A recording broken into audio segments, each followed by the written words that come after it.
Acclame le Seigneur Jésus-Christ. Acclame encore le Dieu Tout-Puissant.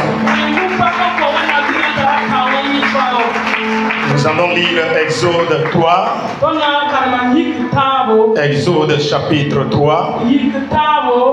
Et le verset 1 à 5.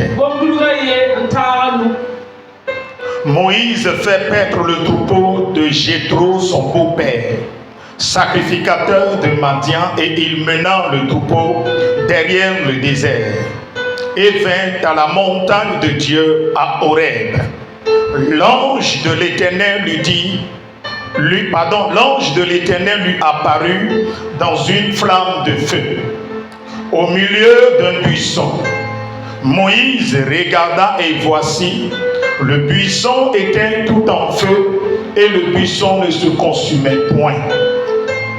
Moïse dit, je veux me détourner pour voir quelle est cette grande vision. Et pourquoi le buisson ne se consumait point? Et l'Éternel vit qu'il se détournait pour voir, et Dieu l'appela du milieu du buisson et dit, Moïse, Moïse. Et il répondit, me voici. Amen. Amen. Veuillez vous asseoir. Hier, nous avons commencé un thème qui est l'heure de la métamorphose spirituelle. La métamorphose spirituelle est une transformation spirituelle, un changement qui affecte notre personne intérieure. Ça touche notre esprit, notre âme et notre corps. Dans le monde de la sorcellerie, la métamorphose est naturelle et physique. C'est-à-dire, une personne peut se transformer en serpent. Une personne peut se transformer en oiseau. Une personne peut changer carrément de forme pour devenir autre chose. Ça, c'est dans le monde de la sorcellerie. Et nous avons vu également hier que avant que Satan ne descende sur la terre, la Bible dit qu'il s'est transformé. Il est descendu comme un ange de lumière. Et il est dragon ancien. Et il est descendu vers l'homme. Et lorsqu'il est rentré dans le jardin, il n'est pas rentré dans le jardin sous forme de chérubin, mais il est rentré dans le jardin sous forme de serpent. Le serpent, il a incarné cet animal. Le diable a parlé à travers l'animal serpent. Alléluia. Amen. Oh, alléluia. Amen. Donc quand on parle de la métamorphose spirituelle, c'est que tu deviens le chrétien naturel, devient un chrétien spirituel. L'homme psychique devient l'homme fait et l'homme spirituel. L'homme qui a la connaissance de Dieu. L'homme qui est créé à l'image de Dieu. Et la base de la métamorphose. La métamorphose spirituelle commence à partir de la foi en Jésus-Christ. Alléluia. Amen. Donc aujourd'hui, je vais vous parler du but de la métamorphose spirituelle. Pourquoi en tant que chrétien, tu es appelé à se transformer spirituellement? Nous les chrétiens, quand on parle de la métamorphose spirituelle, ce n'est pas que tu vas te transformer et devenir hibou, devenir serpent physiquement. Alléluia. Amen. Mais notre transformation est d'ordre spirituel. Parce que nous sommes esprits dans un corps. Alléluia. Amen. Nous sommes un esprit qui vit, qui a une âme et qui vit dans un corps. Donc Dieu nous a donné le corps pour que nous puissions avoir contact avec le monde physique. Alléluia. Amen. Donc quand on parle de la métamorphose spirituelle, Dieu veut nous faire comprendre que lui-même, pour visiter la terre, écoutez-moi ce soir, pour que Dieu visite la terre, il ne la visite pas dans son état intégral. Non, non. La Bible dit, personne n'a vu Dieu. Des fois, quand Dieu veut descendre sur la terre, il prend la forme du feu. C'est pourquoi il est descendu sur la terre, sur le mont Horeb. Et pour rencontrer Moïse, Dieu est descendu. Sous quelle forme? Sous deux formes. Sous la forme de l'ange, appelé l'ange de l'Éternel. Pas un ange. La Bible parle toujours de l'ange de l'Éternel. Et cet ange est la représentation exacte de Dieu. Donc Dieu se révèle à travers cet ange. Donc celui qui rencontre cet ange dans sa vie a vu Dieu. La Bible vient de nous dire dans Exode 3, lorsque Moïse conduisait le troupeau de son beau-père, il arrive à la montagne de Dieu. Et Dieu s'est révélé. Comment? La Bible dit premièrement, écoutez, premièrement, l'ange de l'Éternel lui apparut dans une flamme de feu. C'est la chose que Moïse a vue.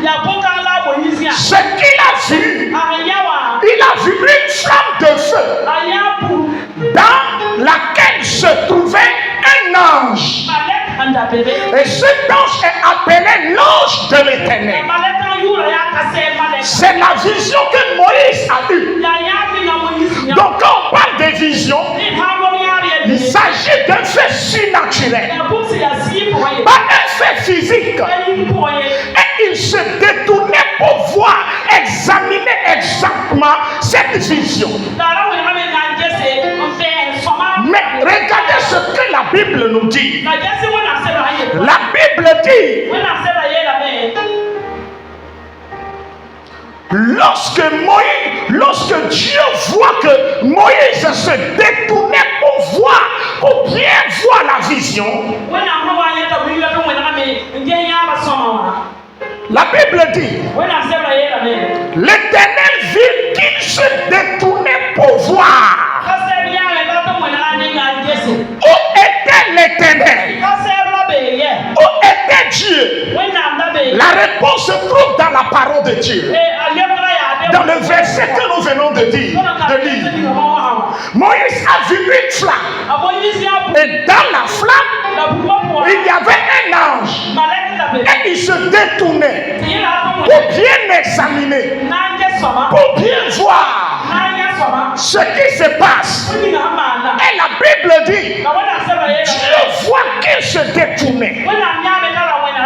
On va lire. Et la Bible dit, Dieu l'appela au milieu du feu. Au buisson. Ça veut dire Dieu était aussi où? Dans le feu. Mais sous quelle forme? Sous la forme d'un ange. Il s'est présenté à Moïse comme un ange. On appelle ça la théophanie. Alléluia. Les différentes manières que Dieu peut se présenter à une personne pour que Dieu puisse visiter physiquement. Abraham, il a pris la forme de Melchisédek. Et la Bible dit, Melchisédek n'a ni père ni mère, ni commencement ni fin. Il est Alpha, il est le roi de Salem. Oh, alléluia. C'est une théophanie. Une forme que Dieu a prise pour parler à Abraham, pour visiter la terre. Si Dieu visite la terre physiquement, et la terre qui est souillée de péché, sa gloire allait détruire la terre. C'est pourquoi Dieu est obligé de prendre une forme. Maintenant, la Bible déclare, la terre attend avec ardent désir la révélation des fils de Dieu. Ça veut dire que la terre aussi attend à ce que tu aies une révélation de Dieu pour pouvoir la délivrer. Donc Dieu aussi, de la manière il visitait la terre avant, dans l'ancienne alliance, sous une forme. Alléluia. Oh, alléluia.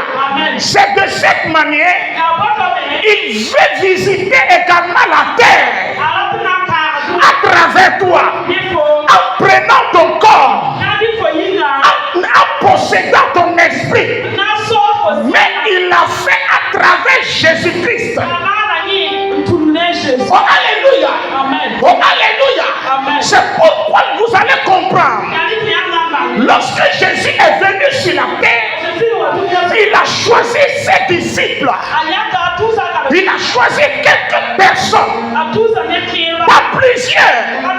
12 personnes. Et il les a formés pendant 3 ans. Et après cela, et il leur dit, alléluia, Jésus leur dit, restez à Jérusalem. La puissance de mon Père viendra sur vous pour que vous puissiez impacter la terre, pour que vous soyez des témoins à Jérusalem, en Samarie, en Judée et jusqu'à l'extrémité de la terre. Dis-moi Amen. Oh, dis-moi Amen. Dis-moi Amen. C'est pour être témoin de Christ. C'est-à-dire opérer comme Christ, parler comme Christ, la manière Christ a arrêté le vent, a apaisé les tempêtes. Christ a chassé les démons. Il dit, je vous donne le pouvoir. Je vous donne le pouvoir. Allez dans le monde, chassez les démons, saisissez le serpent, guérissez les malades. Donc c'est une puissance que nous recevions et qui va nous permettre d'opérer sur la terre comme Dieu. Donc cette puissance nous transforme à l'image de Dieu. Mais pourtant tu es homme. La Bible dit que Élie est un homme. Mais il a parlé au ciel. Il l'a fermé. Alléluia. Élie est un homme. Il a fermé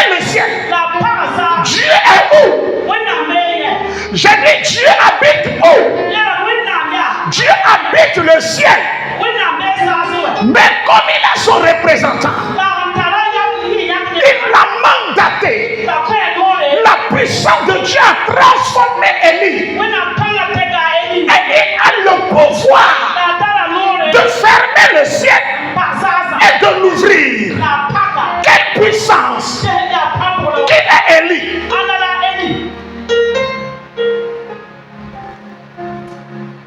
La question est de savoir, le Dieu que nous adorons, est-ce qu'il se métamorphose?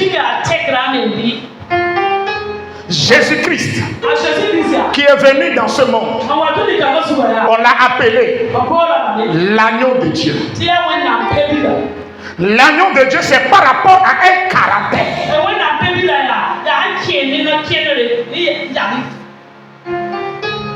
Après l'agneau de Dieu, après la résurrection, pardon, il a été appelé comment? Le lion de la tribu de Juda. Maintenant, lorsqu'il est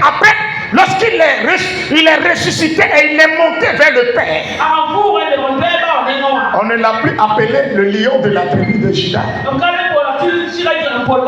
Apocalypse 7 nous dit l'agneau à 7 cornes, celui qui est destiné digne d'enlever les 7 sceaux. C'est toujours Jésus. Donc, pour ôter le péché du monde, il s'est présenté sous forme de l'agneau pour vaincre la vie, pardon, pour vaincre la mort. Il a pris la forme du lion de la tribu de Juda.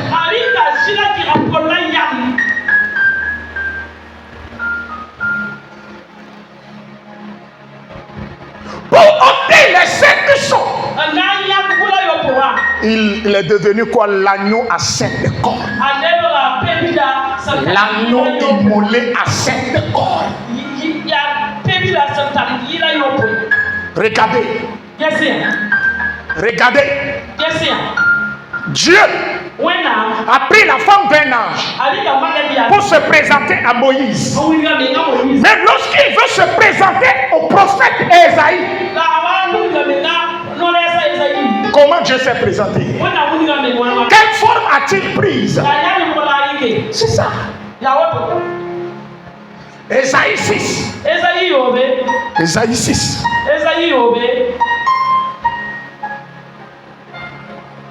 Ésaïe chapitre 6.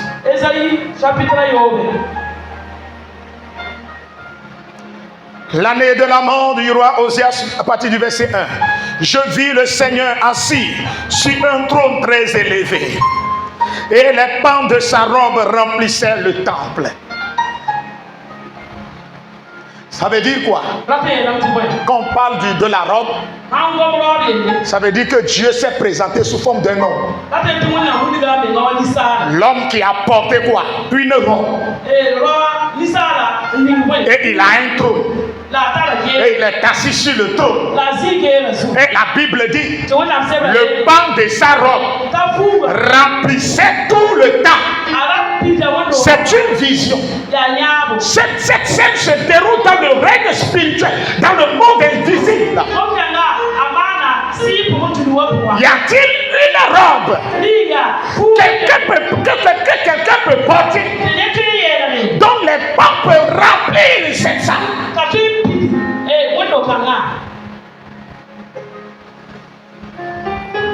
Et écoutez, des séraphins se tenaient au-dessus de lui. Ils avaient chacun 6 ailes. Deux dont il se couvrait la face, 2 dont il se couvrait les pieds, et 2 dont il se servait pour voler. Ils criaient l'un à l'autre et disaient: Saint, Saint est l'Éternel des armées. Toute la terre est pleine de sa gloire. Les portes furent ébranlées dans leur fondement par la voix qui retentissait, et la maison se remplit de fumée. Dieu est descendu pour se montrer au prophète Ésaïe, au prophète prophète Ésaïe, regardez, le pan de sa robe et tout le temple fut rempli de gloire, fut rempli de fumée.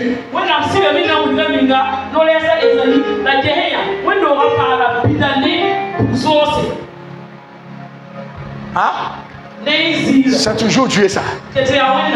Regardez la forme qu'il a prise. Il veut que toi aussi dans le monde spirituel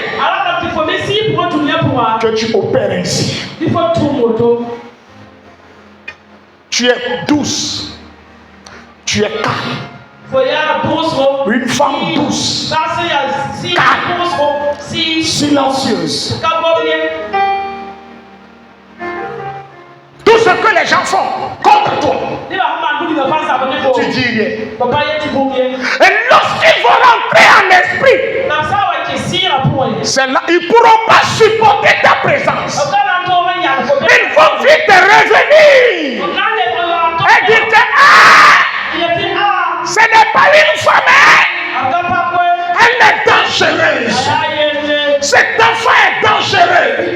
Et que l'onction vienne sur toi ce soir. Est-ce que tu peux me dire amen? Au moins dis-moi amen au moins. Oh alléluia. Oh alléluia. Alléluia. Oh alléluia. Il est temps, quand quelqu'un va te soulever, que la personne dise: ah, ce n'est pas un enfant, ce n'est pas un bébé, c'est un Dieu que vous voyez comme ça. Il est dangereux. Spirituellement, il craint du feu. Reçois cette puissance. Reçois cette puissance. Reçois cette puissance. J'ai dit, reçois cette puissance. C'est l'heure de Dieu. Le temps est arrivé. Le temps est arrivé. Que les démons sachent que effectivement que tu as reçu un Jésus de Nazareth, que Jésus est ressuscité pour toi. Dis-moi bien amen. Je dis dis-moi bien amen. Ah, dis-moi bien amen. Je dis dis-moi bien amen. Nous sommes partis en convention en Notienne. Et il y a une petite fille qui a quitté, qui s'est perdue. Elle a quitté le lieu de la croisade. Et elle a pris une ruelle. Et sur cette voie la nuit, elle a rencontré une sorcière. Et là, écoutez-moi bien. La petite fille a rencontré une sorcière. À l'époque là, il y avait des sorciers qui opèrent, qui tuaient des gens en bataille. Écoutez-moi bien. Maintenant, la petite fille, lorsqu'elle marche, elle marchait, la sorcière même a suivi la petite fille jusqu'à venir sur le lieu de la croisade.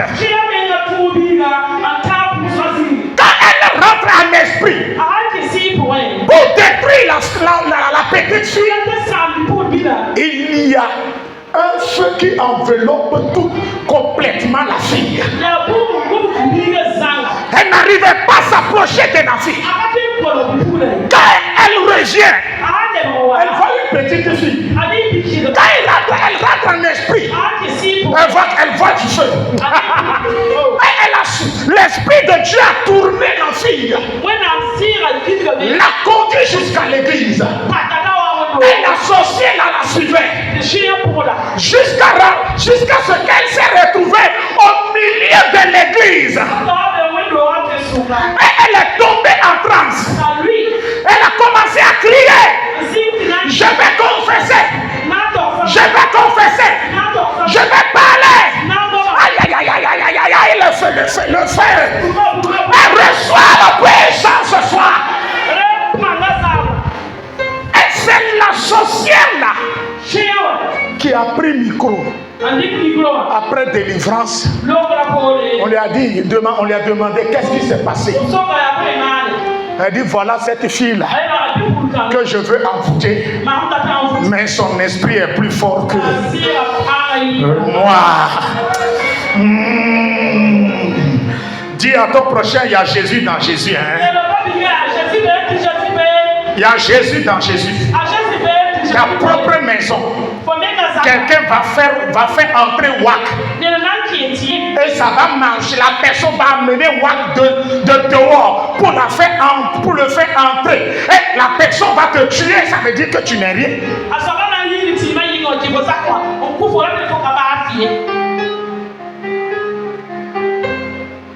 Ce soir, que Dieu te donne la puissance.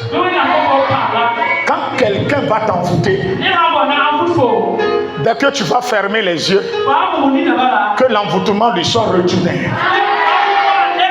Que l'envoûtement rentre dans son corps, détruit son corps, l'amène à confesser. Amen. Amen. Dis-moi bien Amen. Dis-moi bien Amen. Quand je parle de la métamorphose, I don't have time, je n'ai pas assez de temps pour vous révéler certaines choses. Mais avant de partir, je vais vous parler encore d'une forme que Dieu a encore prise dans le Nouveau Testament pour parler à un des disciples. Apocalypse 5. Apocalypse 4, pardon. Apocalypse 4. Après cela, verset 1er en allant. Après cela, je regardais et voici une porte était ouverte dans le ciel. La première voix que j'avais entendue, comme le son d'une trompette, et qui me parlait et dit, monte ici, et je te ferai voir ce qui doit arriver dans la suite. Aussitôt, je fus ravi en esprit. Et voici, il y avait un trône dans le ciel. Et sur ce trône, quelqu'un était assis. Dis à ton prochain, quelqu'un était assis. Ah là. Dis à ton prochain, quelqu'un était assis.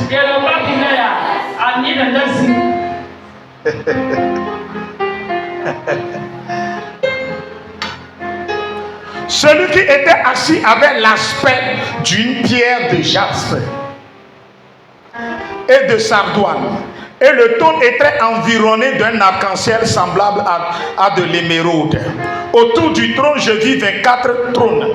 Et sur ces trônes, 24 vieillards, assis, revêtus de vêtements blancs.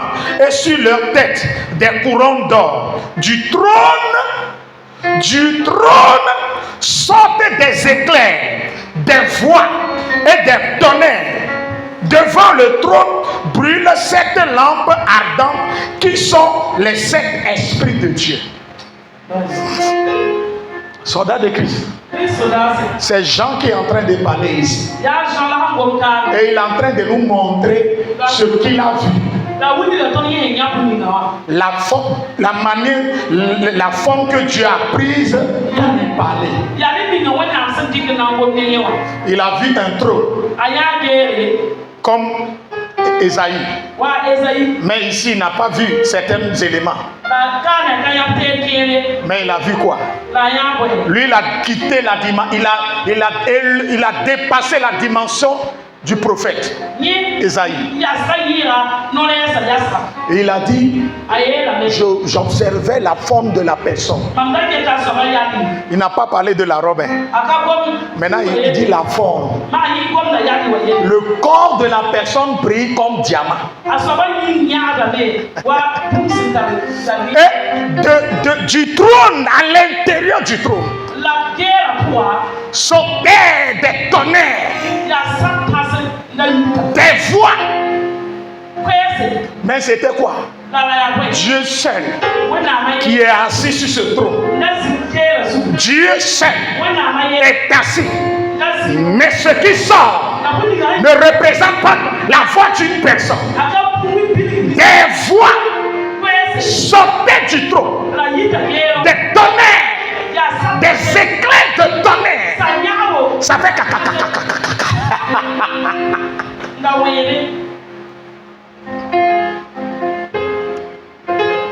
Il est temps es assis à quelque part, que ton corps dégage de la puissance. Tu n'as pas bien dit Amen là. J'ai dit, dis bien Amen. J'ai dit, dis bien Amen. Alléluia. Alléluia. Lorsque les apôtres ont reçu Jésus, et ils ont commencé à parler, les pharisiens, les scribes ont dit, ce ne sont pas des gens du peuple ça. Des gens sans instruction. Ils ont trouvé l'intelligence là-haut.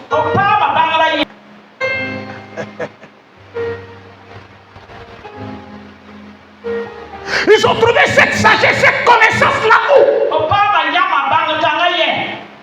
C'est la transformation. La métamorphose. Bien-aimé, l'église est arrivée à un moment où elle a besoin de la puissance. Sans la puissance, sans la transformation, l'église ne peut pas impacter le monde. Une église qui ne peut pas bouleverser sa société, sa nation, n'a pas sa raison d'être. Si tu es présent dans ta famille, ne peut rien apporter aux membres de la famille. Va adorer les fétiches.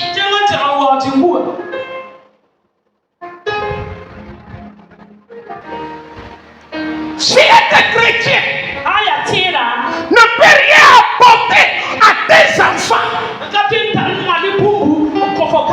Donc, come to church. Ne viens pas à l'église. Va au boîte de nuit, tu quittes boîte de nuit, tu vas à la maison pour dormir. Because you are losing your time. You are losing your time in church. Tu es en train de perdre ton temps à l'église. Alléluia. Amen. Dis à ton prochain, ne perds pas ton temps à l'église. Il y a des gens parmi vous. They can't pray. Ils ne peuvent pas prier 30 minutes sans arrêt. Il y a des gens parmi vous qui ne peuvent pas se tenir dans la face de Dieu. Priez 10 minutes.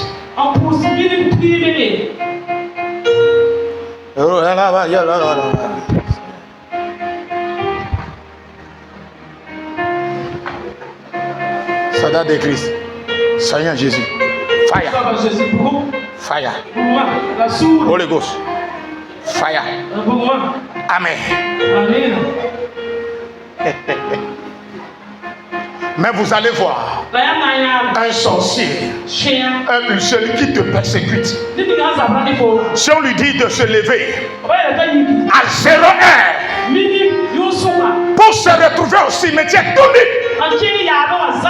il est prêt à le faire juste à avoir le pouvoir, la puissance pour détruire ton foyer, détruire tes affaires, détruire ton intelligence, détruire tes études, détruire ton mariage, détruire tes enfants, tuer ton mari. Mais toi, si Dieu te dit de passer 30 minutes dans sa présence, tu dis c'est trop long. L'église est trop loin. L'église est trop loin. De ton prix ici. C'est trop loin. Va demander aux féticheurs. Va demander aux sorciers. Il y a des gens qui quittent Bénin. Les gens qui quittent Bouaga ici vont au Bénin pour avoir pouvoir. Des gens quittent Bénin pour venir dans un village à Ouagadougou, au Burkina ici. Et dans ce village, j'oublie le nom, Si quelqu'un est mort et tu veux connaître la cause de la mort, va dans ce village. Il y a des gens de ce village, tu peux invoquer le mort et tu vas parler avec le mort. Oui ou non, ma? Oui ou non? Des gens sont prêts pour aller parler à mort. Pour connaître certaines choses. Mais le chrétien n'est pas prêt pour faire 2 heures de temps dans la présence de Dieu.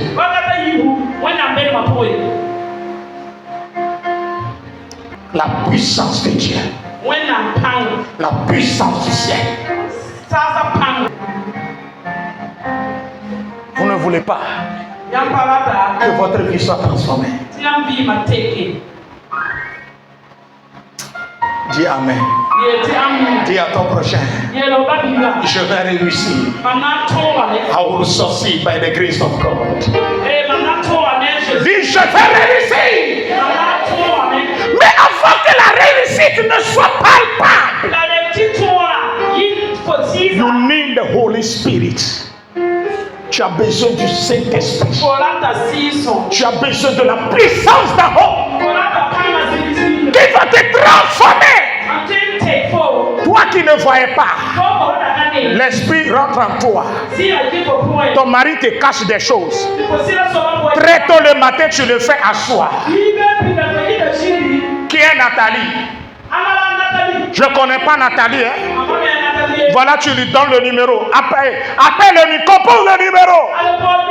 Il compose le numéro, le nom en sort de son portable.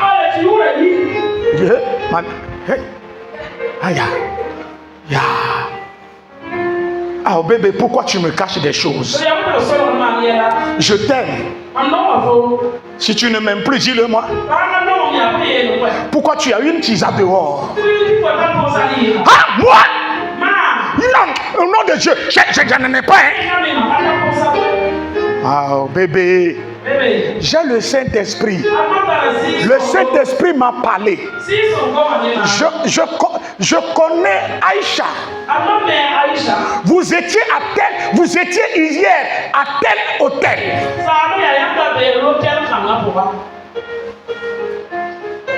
Et tu vas voir que son visage est devenu lourd. Tu veux pas ça? Ton mari va commencer par avoir peur de toi. Il ne peut plus te mentir. Parce qu'il ne reconnaît plus sa femme. Dis-moi Amen. Dis-moi Amen. Dis-moi Amen. Si tes amis veulent te tromper, tu es là seulement, tu souris. Parce que Dieu t'a déjà parlé. Dieu t'a déjà informé. Quand les gens méditent le mal contre toi, le Saint-Esprit vient te dire, tu vois telle personne a cette pensée. Demain là, il sera à Aïe. Le Saint-Esprit dit à Samuel, 1 Samuel 9, l'Esprit de Dieu dit à Samuel, demain matin, à pareille heure, à telle heure, je t'enverrai un homme, un jeune homme, voilà sa taille, voilà la couleur de sa peau. Lorsque Saül est rentré dans la cour de Samuel, l'Esprit de Dieu descend et dit à Samuel, voilà l'enfant dont je t'avais parlé hier là. C'est lui. C'est ça la transformation dont je te parle. Ce n'est pas du jeu. Amen. Qui est prêt à prier ce soir? C'est ça le but de la métamorphose. Faire descendre le règne de Dieu sur la terre. Dieu n'est pas là. On ne voit plus Dieu. Mais il faudra qu'on voit Dieu à travers toi.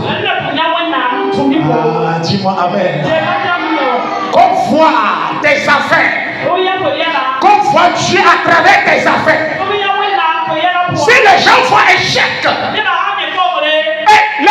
les mêmes yeux qui ont vu échec, pas ta prière amène Amène les mêmes yeux à voir la réussite, la victoire, la richesse, le bonheur.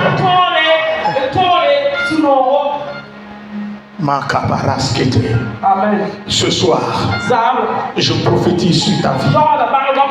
Que la grâce de Dieu soit sur ta vie. Je prophétise sur ta vie. Que la puissance du Saint-Esprit demeure en toi. Je prophétise sur ta vie. Que la puissance du Saint-Esprit transforme ta personne. Que la puissance du Saint-Esprit change ta vie. Que la puissance de l'Esprit Saint change ta vie. Te transforme à l'image de Christ.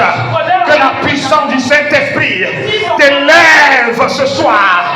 Au nom de Jésus, tu vas te lever et tu vas dire, Seigneur, de la manière les apôtres ont reçu la puissance, ont reçu l'Esprit et leur vie est transformée. Seigneur, donne-moi la puissance, donne-moi l'Esprit pour la transformation de ma vie. Lève la voix et prie le Seigneur. Lève la voix et prie le Seigneur.